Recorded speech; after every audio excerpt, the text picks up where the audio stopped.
மக்களே, இது வரைக்கும் நான் பண்ண ஆர்டர்லேயே பார்த்தீங்கன்னா இதுதான் வந்து ரொம்ப பெரிய சவுத் இந்தியன் டிஃபன் ஆர்டருங்க. ஆமாங்க, இன்னைக்கு ஒரு 70 பேருக்கான டிஃபன் தான் கேட்டிருந்தாங்க. ஒரு ஹவுஸ் வார்மிங் ஃபங்க்ஷன் ஏஜாக்ஸ் லொக்கேஷனில் ஒரு 100 பூரி, அது கூட பார்த்தீங்கன்னா 150 இட்லி கேட்டிருந்தாங்க. அதுக்கான சாம்பாரும் அந்த பூரிக்கு குருமா கேட்டிருந்தாங்க. அதை தான் கண்டெய்னரில் ஊற்றி வச்சுருக்கேன். ஸோ இட்லியும் வந்து பார்த்தீங்கன்னா ஒரு சைடு ரெடி ஆகிடுச்சு. அது கூடவே பார்த்தீங்கன்னா சட்னி, இது ஆனியன் சட்னி. இதோட ரெசிபி ஏற்கனவே நம்மளோட சேனலில் போட்டிருக்கேன். எப்படிடா வந்து ஆர்டர் முடிக்க போகிறோன்னு யோசிச்சுட்டே இருந்தேங்க. ஆமாங்க, என்கிட்ட இருக்கிறது வீட்டில் யூஸ் பண்ணுற இட்லி குக்கர் தான். இன்னொன்று வந்து என்னோடய ஃப்ரெண்டு மேலே இருக்காங்க, அவங்ககிட்டேருந்து வாங்கி ரெண்டுத்துலேயும் மாற்றி மாற்றி ஊற்றி எப்படியோ நல்லபடியாக கஸ்டமர் கேட்ட மாதிரி சொன்ன டைமுக்கு பேக் பண்ணி எல்லாமே ரெடி பண்ணி வச்சுட்டேன்.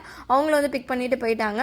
ஸோ இதுக்கப்புறம் தான் பெரிய வேலையாக இருக்குங்க. பாருங்க எவ்வளோ பாத்திரம் சேர்ந்துருக்குன்னுட்டு. இருந்தாலுமே பார்த்தீங்கன்னா எப்போவுமே ஆர்டர் டைம்லேயும் இருக்கட்டும், இந்த மாதிரி ஃபுல்லாக வந்து பாத்திரம் சேர்ந்தாலுமே எல்லாத்தையுமே க்ளீன் பண்ணி கையோடு முடிச்சுட்டு அதுக்கப்புறம் தான் போய் ரெஸ்ட் எடுப்பேன். ஸோ அதே மாதிரி க்ளீன் பண்ணி வச்சுட்டு போய் ஃப்ரெஷ்ஷாக போயிட்டு நானும் சாப்பிட்டுட்டு போய் படுத்துட்டேன். ஹஸ்பண்டும் பாப்பாங்களும் பார்த்தீங்கன்னா அவங்களும் டிஃபன் சாப்பிட்டுட்டு, பாப்பாங்களை வந்து நான் தூங்கிட்டு இருக்கிறதுனால ஹஸ்பண்ட் வந்து வெளியில் கொஞ்ச நேரம் பார்க்கில் விளையாட விட்டுட்டு அப்படியே பக்கத்தில் இருக்க மெக்டி கூட்டு போய் சாப்பிட வச்சுட்டு கூட்டிகிட்டு வந்துட்டாங்க. நான் வீட்டில் இருந்தால் என்னை தொந்தரவு பண்ணுவாங்க, தூங்க விட மாட்டாங்கன்ட்டு ஹஸ்பண்ட் கொஞ்ச நேரம் வெளியில் கூட்டு போயிட்டார். நைட்டு டின்னருக்கு பார்த்தீங்கன்னா இட்லி தாங்க ஊற்றிருந்தேன். இட்லி ஊற்றி காலையில் ஆர்டர் பண்ணியிருந்த பாசிப்பருப்பு சாம்பார் வீட்டுக்கும் சேர்த்தே பண்ணியிருந்ததுனால இட்லிக்கு நல்லாயிருக்கும்னு இட்லி ஊற்றி சாப்பிட்டு நல்லபடியாக நாள் இன்னைக்கு முடிஞ்சிச்சுங்க. நாளைக்கு அம்மாவாசை ஸ்பெஷல் விலாகில் உங்கள் எல்லாரையும் பார்க்குறேன். பாய்.